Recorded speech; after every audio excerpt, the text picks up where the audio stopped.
네, 오늘은 부활주일입니다. 주님께서 정말 부활하셨습니다. 그 사실을 믿으시지요?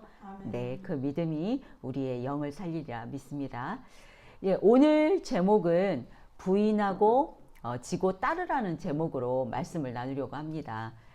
오늘 본문에서는 두 가지의 주제가 나옵니다. 하나는 예수님께서 걸어가실 그 메시아의 길과 또 하나는 우리가 걸어가야 할 제자의 길입니다. 메시아의 길은 예수님께서 이미 가신 길이고 하나님의 길입니다.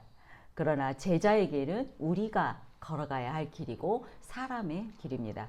예수님께서는 메시아의 길을 이미 가셨지요. 지난주 말씀 생각나시나요? 지난주에 나누었던 말씀은 주는 그리스도시요 살아계신 하나님의 아들이시니다 라고 고백하는 베드로를 통해서 주님께서 교회를 세우시겠다, 내 교회를 세우시겠다는 그 예수님의 뜻과 또 그리스도시면서 하나님의 아들이심을 나타내시는 그런 메시아 예수님의 정체성을 드러내셨습니다. 그리고 오늘 이어서 본문에서는 본격적으로 이 메시아의 길을 말씀하고 계십니다. 예수님께서 걸어가신 메시아의 길은 오늘날 모든 그리스도인들은 다 알고 계십니다. 다 알고 있습니다. 왜냐하면 그 일은 이미 일어났던 역사적인 사건이었고 또 예수님으로 인해서 오늘날 저와 여러분이 이 자리에 나와서 이렇게 예배를 드릴 수 있게 되었기 때문입니다.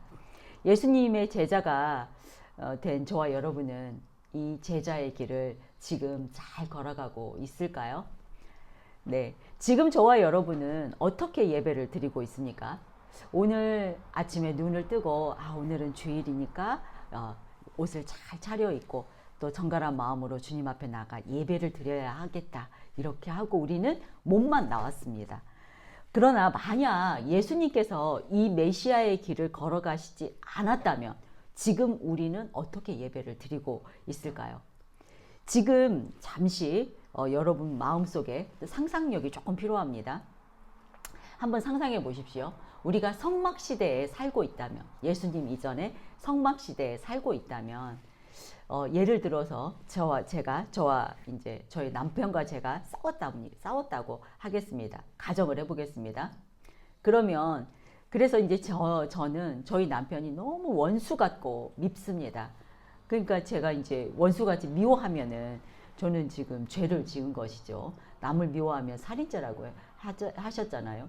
그래서 제가 제가 이제 싸우면서 입술로 죄를 짓고 또 생각으로 마음으로 죄를 지었습니다. 그래서 저의 이 죄를 씻음 받기 위해서 제가 그 죄된 상태로는 하나님의 앞에 나오면 바로 죽기 때문에 이제 저희 죄를 씻어야 합니다. 저희 죄를 씻기 위해서는 어떻게 해야 되죠? 양이나 소나 어떤 그에 합당한 염소라도 비둘기라도 끌고 와서 그 동물에게 저의 죄를 안수하고 이렇게 저의 죄를 전가시킨 다음에 그 동물을 창이나 칼이나 어떤 다른 저기로 그 생명을 빼앗아야 합니다. 그 나의 죄가 전가되었기 때문에 그 동물이 그 죄를 가지고 죽어야만 저의 죄가 그 대속이 돼서 저는 하나님 앞에 다시 나가서 예배 드릴 수가 있습니다.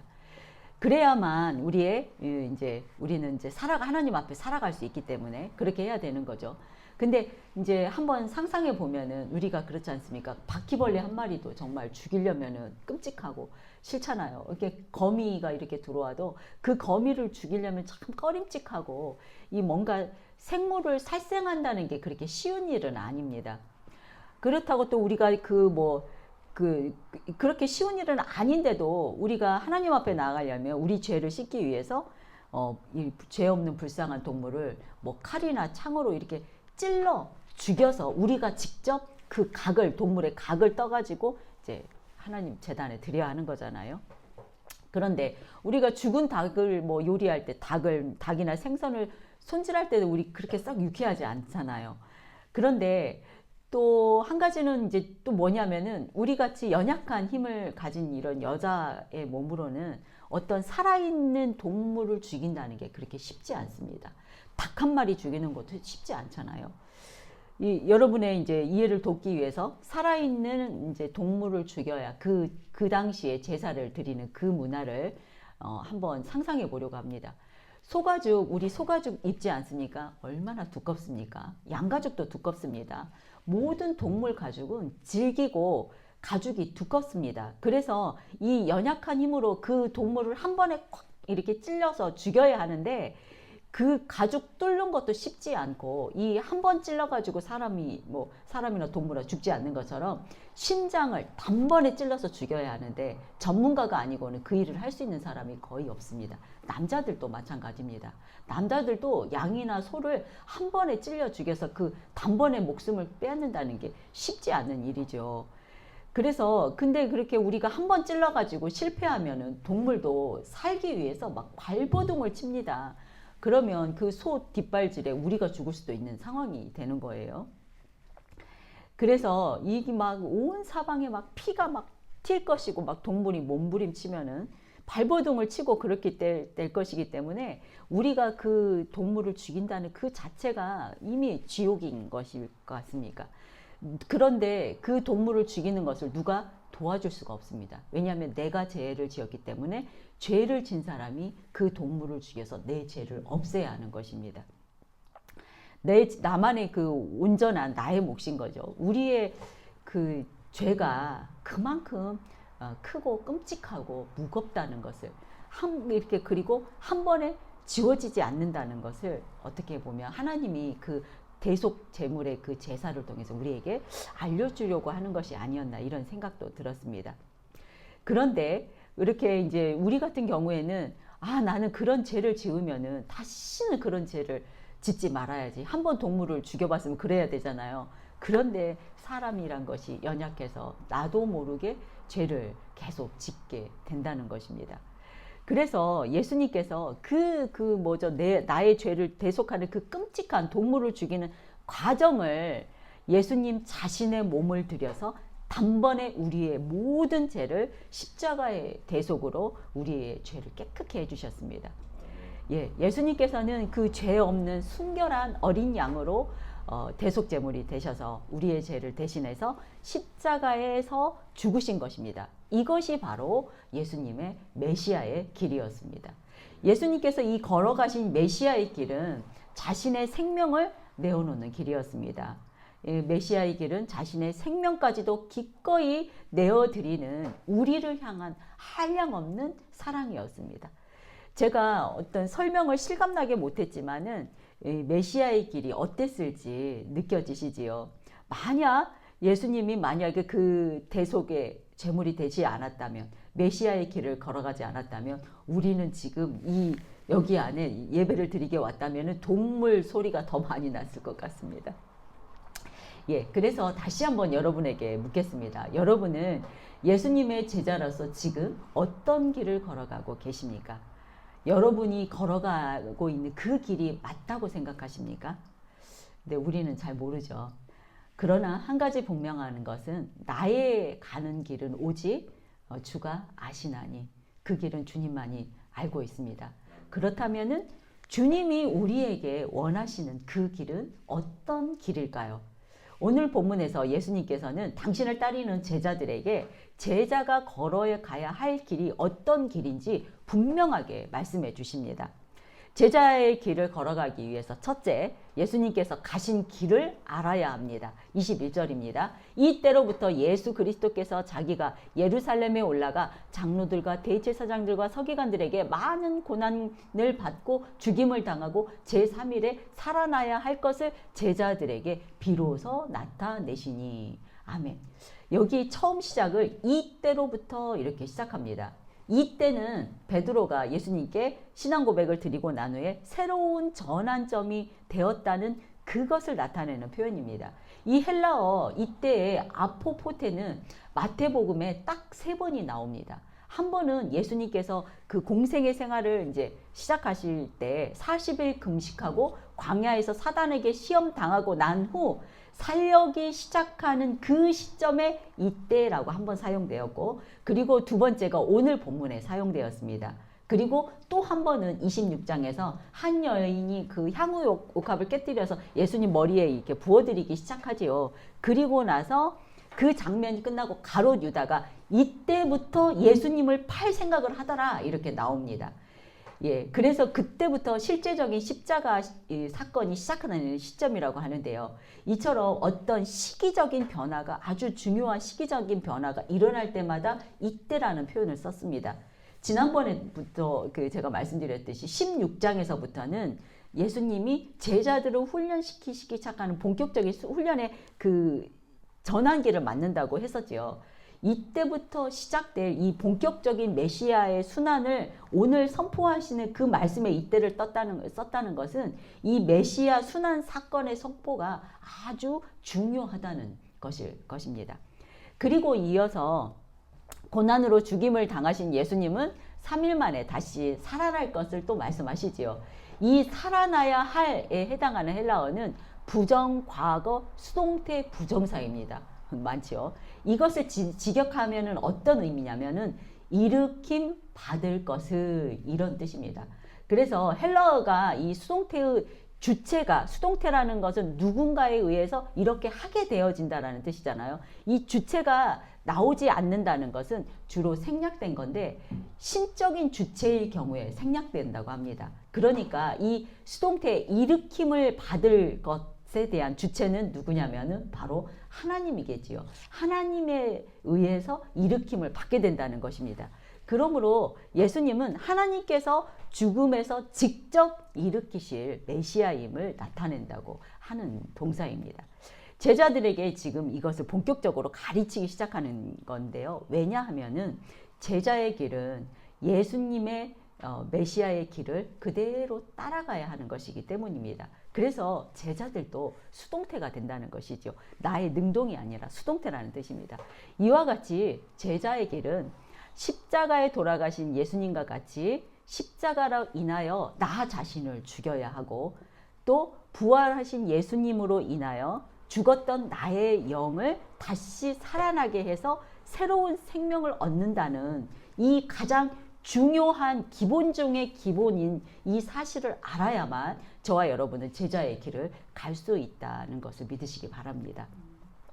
자, 이어서 제자의 길을 가기 위해서 두 번째는 사람의 생각이 아닌 하나님의 뜻을 따라야 합니다. 22절입니다. 베드로가 예수를 붙들고 항변하여 이르되 주여 그리 마옵소서 이 일이 주께 결코 미치지 아니하리이다. 지난주에 앞절에서 베드로는 완벽한 신앙 고백을 했습니다. 그러나 오늘 이 구절을 보면은 하나님께서 베드로에게 그 사실을 계시해 주지 않았다면 할 수 없었다는 고백임을 알 수 있습니다. 베드로는 아직 예수님께서 진정한 메시아의 의미를 깨닫지 못하고 이해하지 못하고 있다는 것이죠. 정작 하나님의 뜻이 무엇인지도 모르고 있기 때문에 이 메시아의 예수님의 길을 막으려고 하는 것입니다. 여기에 항변하다에 해당하는 헬라어는 책망하다, 꾸짖다라는 뜻입니다. 이 원어의 표현을 보면은 예수의 말루가 단순히 그냥 이렇게 권유하는 그런 형태가 아니라 강력하게 막 반발하고 있다는 그런 표현인 것입니다. 여기 베드로의 성격이 보이죠. 여기에서 우리들의 모습도 보아야 합니다. 우리들은 자칭 나는 믿는 사람이라고 칭하지요. 그래서 나는 하나님의 섭리 안에서 하나님의 뜻 가운데 살아간다고 이렇게 고백한다는 사람이 굉장히 많습니다. 그러나 이렇게 말을 하면서도 우리의 삶 속에서 보면은 내가 원하는 대로 내가 생각하는 대로 일이 풀리지 않으면 우리 하나님께 뭐라 합니까? 하나님 왜 이렇게 하시는 거예요? 이거는 아니잖아요. 이렇게 따질 때가 얼마나 많습니까? 그러나 하나님은 우리에게 항상 좋은 것으로 주시는 분임을 믿으시기 바랍니다. 베드로가 주여 그리 마옵소서 이 일이 결코 주께 미치지 아니하리이다. 이 베드로의 성격대로 강력하게 자기의 주장을 하고 있죠. 왜 그럴까요? 왜 그러냐면 이때의 베드로는 예수님이 어떤 이스라엘의 다윗 왕처럼 강력한 왕이 되어가지고 이 민족을 자신의 민족을 해방시켜 주기만을 원하기 때문 그런 마음이 그 베드로의 이 마음 속에 있기 때문에 자신의 이 숨겨진 욕망에서 나온 것이었습니다. 어찌 됐든 간에 하나님의 뜻을 거스리는 행위는 예수님을 위하는 척 막 그렇게 말을 했잖아요. 베드로가 어떤 이유를 들어서 미화를 시키거나 정당화시킬지라도 예수님의 사역을 방해하는 사단의 도구가 된다는 것을 보여주고 있습니다. 이에 대해서 예수님의 답을 보겠습니다. 23절입니다. 예수께서 돌이키시며 베드로에게 이르되 사탄아 내 뒤로 물러가라. 너는 나를 넘어지게 하는 자로다. 내가 하나님의 일을 생각하지 아니하고 도리어 사람의 일을 생각하는도다 하시고, 네, 예수님께서 베드로를 꾸짖기 위해서 다시 돌이키셔서 말씀하십니다. 사단아 내 뒤로 물러가라. 마태복음 4장에서 광야에서 예수님이 마귀에게 처음 시험을 받을 때 했던 말과 똑같은 말씀입니다. 이때 우리들은 마귀의 목적이 무엇인가를 봐야 하는데요.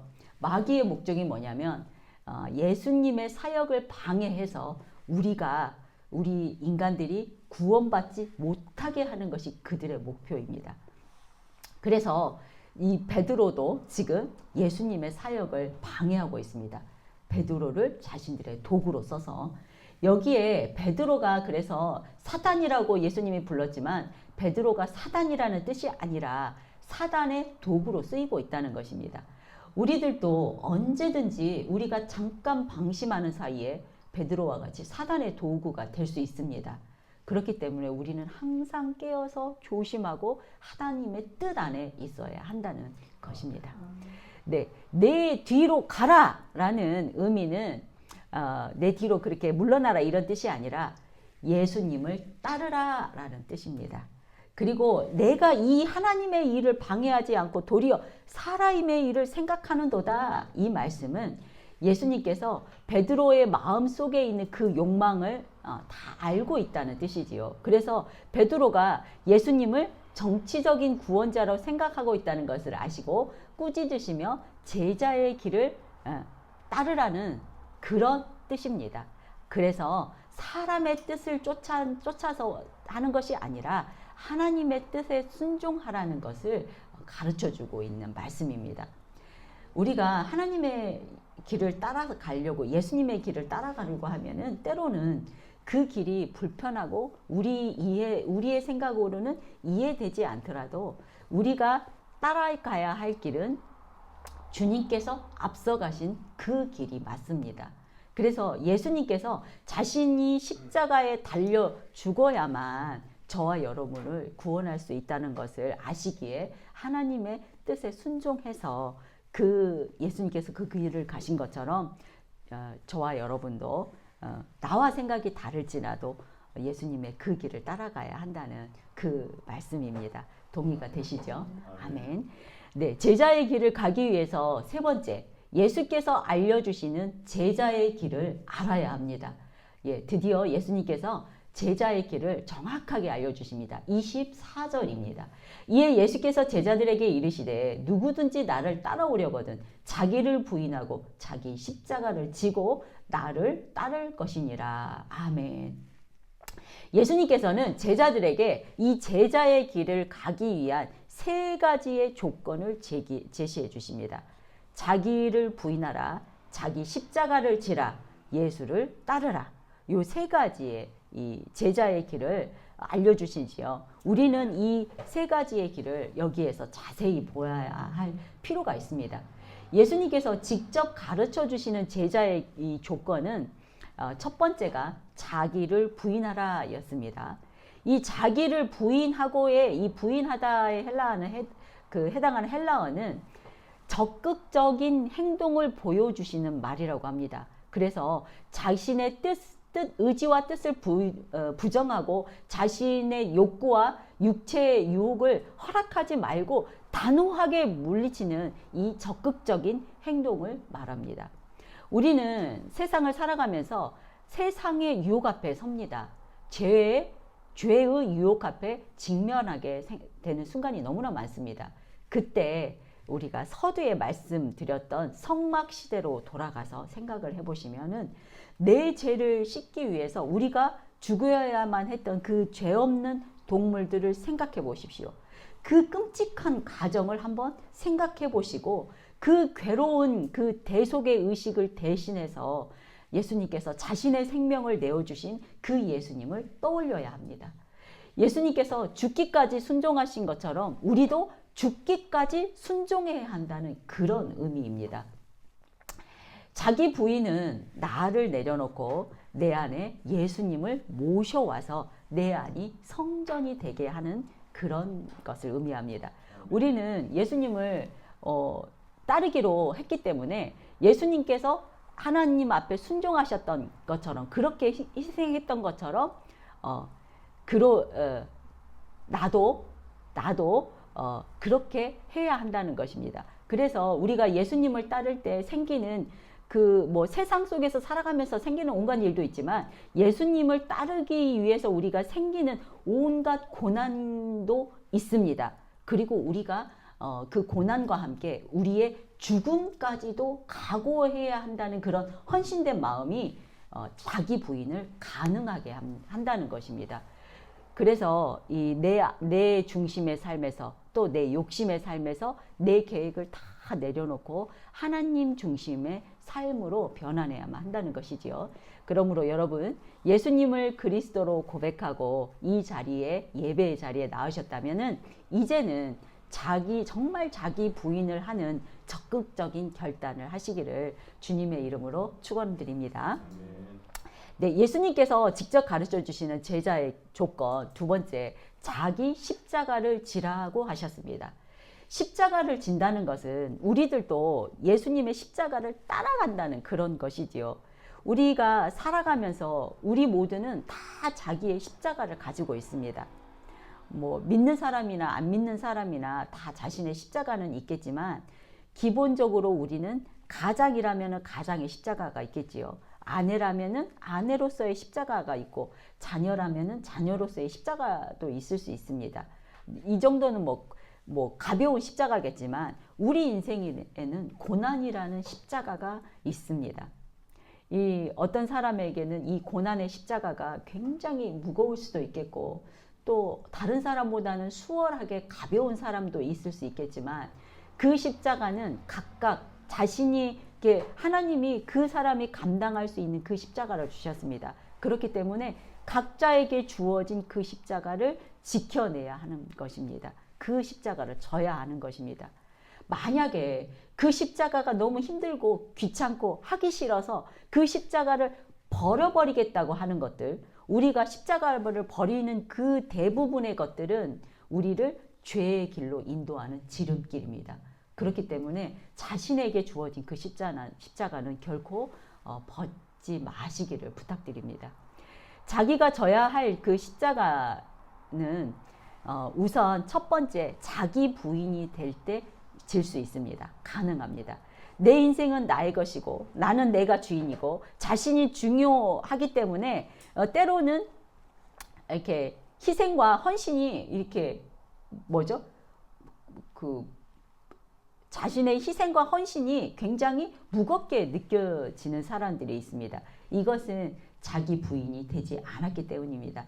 그러나 나의 삶의 모든 순간에서 나보다 더 예수님이 중요해진다면은 자신의 십자가는 쉬워집니다. 예수님이 우리에게 말씀하셨죠. 모든 짐진자들아 다 내게 오라. 나의 십자가는 쉽다. 나의 멍에는 쉽다고 했잖아요. 그래서 우리가 십자가를 지려고 하면은 너무 힘들기 때문에 예수님한테 가면은 쉽습니다. 네. 그래서 이것이 바로 십자가를 지는 우리 예수님을 따르는 삶입니다. 그러나 이 길은 결코 쉽지 않겠지요. 예수님도 얼마나 그 길이 힘들으셨으면은 겟세마네 동산에서 이 잔을 내게서 옮겨달라고 하실 정도였습니다. 우리가 지는 십자가 결코 쉽지 않습니다. 그러나 우리는 예수님께서 그 십자가를 이미 승리를 하셨기 때문에 우리는 그 예수님이 진 십자가보다 훨씬 쉽습니다. 그래서 우리는 주님의 도우심을 받아서 이 십자가에서 다 승리해 내야 합니다. 그래서 우리는 어떻게 해야 하나요? 늘 주님을 의지하면서 말씀과 기도로 무장해야 하지요. 이렇게 해야만 주님의 십자가를 따를 수 있습니다. 저와 여러분 모두 다 알고 있는 사실이지만 오늘 다시 한번 되새기면서 하나님의 말씀을 따라가시길 바랍니다. 네. 예, 그 다음, 예수님께서 직접 가르쳐 주시는 제자의 조건 세 번째, 예수를 따르라입니다. 그 어떤 것보다 예수님과 함께 걷는 삶, 이것이 바로 제자의 길입니다. 예수님께서 앞서 가시고 제자들은 그냥 그 발자취를 따라가는 것입니다. 예수님처럼 내 욕심, 내 생각을 다 내 계획을 내려놓고 하나님 뜻에 따라 순종한 것처럼 예수님께서 순종하여 그 십자가를 졌던 것처럼 우리 자신의 이 인생의 고달픈 십자가를 지고 또 예수님과 같이 그 십자가의 길을 우리도 걸어가야 한다는 것입니다. 여기에서 보면 제자의 길을 간다는 것은 우리가 어떻게 보면 다 나를 희생하고 나 힘들게 해야 하고 나를 죽여야만 하는 그런 힘든 길처럼 보입니다. 그래서 여기까지의 그 예수님의 가르침만 보면은 예수님을 따르는 제자의 길은 뭐 좋은 것이 하나도 없어 보이고 너무 힘들고 나를 부인해야 하고 십자가의 질을 져야 하고 내 인생의 고락을 다 지고 져야 할 것 같은 그런 길이잖아요. 그래서 예수님께서는 그 다음 구절에서 제자들에게 정말 중요한 비밀을 알려주십니다. 제자의 길을 가기 위해서 네 번째, 잃은 것 같지만 진짜 얻는 길을 알아야 합니다. 25절에서 27절입니다. 누구든지 제 목숨을 구원하고자 하면 잃을 것이요 누구든지 나를 위하여 제 목숨을 잃으면 찾으리라. 사람이 만일 온 천하를 얻고도 제 목숨을 잃으면 무엇이 유익하리요. 사람이 무엇을 주고 제 목숨과 바꾸겠느냐. 인자가 아버지의 영광으로 그 천사들과 함께 오리니 그때 각 사람이 행한 대로 갚으리라. 아멘. 나를 위해 목숨을 잃으면 찾으리라 이렇게 말씀하시죠. 목숨을 잃었는데 목숨을 찾았다. 너무나 역설적인 표현입니다. 여기에 죽음이 무엇을 뜻하느냐 하면은 육체의 죽음과 또 우리의 육체의 죽음 뒤에 오는 소멸되는 우리의 영혼을 말합니다. 그러니까 이 구절을 쉽게 풀이하자면은 자신의 육적인 생명에 대한 애착을 가지고 지키려고 한다면은 끝내는 육과 영이 모두 잃어버리지만 예수님을 위해서 우리의 육적인 생명을 바치고자 하는 그런 헌신된 삶을 살 때 오히려 그 영이 살아나고 또 종말에 가서는 우리 예수님이 오는 그 종말에 가서는 우리의 육신도 새로운 육신을 얻게 돼서 우리는 진정한 의미의 영생을 하게 된다는 그런 의미입니다. 예, 여기에 이르면에 해당하는 헬라어는 여기에 능동태가 쓰였습니다. 이것으로 볼 때 우리의 헌신과 순종은 누구의 강요에 의해서도 아니고 환경에 의해서 어쩔 수 없이 하게 되는 것이 아니라 우리 스스로 결단하는 시간과 그 마음도 같이 가야 한다는 그런 것을 말하고 있습니다. 한마디로 적극적인 헌신인 것입니다. 네, 우리 모두에게는 육체적인 죽음이 다 예정되어 있습니다. 사람의 노력으로는 바꿀 수 없는 현실이죠. 영생을 찾아 헤맸던 진시황도 결국은 죽었고 징기스칸도 죽었고 또 그 위대한 알렉산더, 나폴레옹 다 천하를 얻었던 그런 모든 왕들도 다 죽었습니다. 그러니 우리의 생명은 우리의 힘으로 어찌 해볼 수가 없습니다. 오늘 예수님의 말씀 사람이 무엇을 주고 제 목숨과 바꿀까라는 그런 말씀이 있듯이 사람들은 자기의 목숨을 가장 귀하게 여기고 있다는 그 뜻입니다. 그런데 예수님은 사람들이 이 최고 소중히 여기는 하나밖에 없는 목숨을 예수님께 바치라고 합니다. 그러나 예수님은 우리의 가장 소중한 것을 빼앗아 가시는 그런 분이 아닙니다. 영생의 소중함을 알려주기 위한 예수님의 역설적인 표현인 것입니다. 세상은 자기를 지켜야 산다고 말하고 있지요. 그러나 주님께서는 자기를 내려놓아야 산다고 말씀하십니다. 진정한 제자의 길은 자기를 버림으로써 오히려 예수님으로 인하여 나중에 생명을 얻게 된다는 길을 역설하는 그런 역설의 길입니다. 그리고 그 길 끝에는 주님의 다시 오심과 함께 우리에게 주실 상급이 있습니다. 결론인 구절입니다. 27절입니다. 7절 인자가 하나님의 영광으로 그 천사들과 함께 오리니 그때 각 사람이 행한 대로 갚으리라.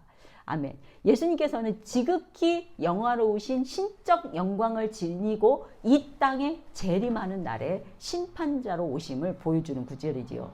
그때 우리들에게도 우리의 헌신과 또 순종한 대로 그 상을 받을 것이라고 말씀하고 계시는데, 결론은 우리가 소중하게 여기는 우리의 목숨까지도 기꺼이 예수님을 위해서 헌신했을 때 예수님께서 다시 오시는 날 우리가 누리게 되고 받게 될 우리의 상급을 말씀하고 계십니다.